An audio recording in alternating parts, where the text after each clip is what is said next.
ছাত্র আন্দোলনত তুফুর মুখে চট্টগ্রামের হাটাজারিত এক প্রধান শিক্ষকের পদত্যাগ বুঝি শ্রেণীর কক্ষত আইনাগর লইরে আলোচনা করার অপরাধে এক শিক্ষক প্রকাশ্য হানধরানোর অভিযোগে ফুসিয়ে উঠি সাধারণ শিক্ষার্থীসকল।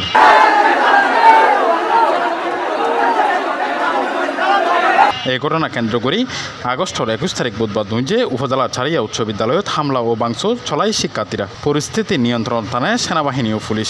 জানা যায় শ্রেণীকক্ষ সমাজবিজ্ঞান ক্লাসত আইনাগর লইরে আলোচনা বঙ্গবন্ধু ও সাবেক প্রধানমন্ত্রী শেখ হাসিনার ব্যঙ্গ করার অভিযোগ আনি প্রকাশ্য শাহ মোহাম্মদ জাহাঙ্গীর আলম নামে এক শিক্ষকের হানত ধরিয়ে মাপ সাইবাল্লায় বাধ্য করে এই স্কুলের প্রধান শিক্ষক।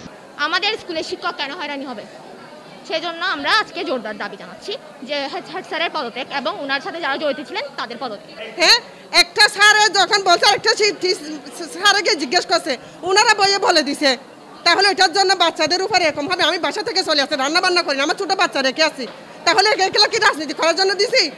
তাহলে ওরা রাজনীতি করে বাচ্চাদেরকে ছেড়ে দিতে বলেন, পড়ালেখা করার দরকার নেই স্কুলে, কেন রাজনীতি করবে? রাজনীতির কোনো দরকার আছে? আমাদের স্যারের যে লাঞ্ছিত করা হয়েছে এইটার একটা চাচ্ছি, সুষ্ঠু বিচার চাচ্ছি। এই ঘটনায় ক্ষুব্ধ হয়ে বিদ্যালয় আঙ্গিনা অবরোধ করি অফিসত হামলা ও ভাঙচুর চলাই সাধারণ শিক্ষার্থীসকল।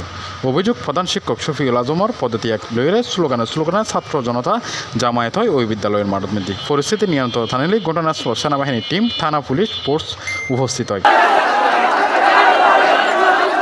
দীর্ঘ 4 ঘণ্টা শিক্ষকসকল অফিসত অবরুদ্ধ থাকার পর শিক্ষার্থীসকলের তুফুর মুখে পদত্যাগ করতে বাধ্য হয় প্রধান শিক্ষক শফিউল আজম। তিনি পদত্যাগ পত্র লেখে। এই অবস্থায় পরিপ্রেক্ষিতে ছাত্রসকলের অভিযোগের মুকুট আর বিরুদ্ধে এই স্কুলত ম্যানেজিং কমিটির সভাপতি ইয়েনু স্যার দ্বারা গৃহীত যে কোনো সিদ্ধান্ত এবং পদত্যাগগুলি তিনি মেনে নিতে বাধ্য হব।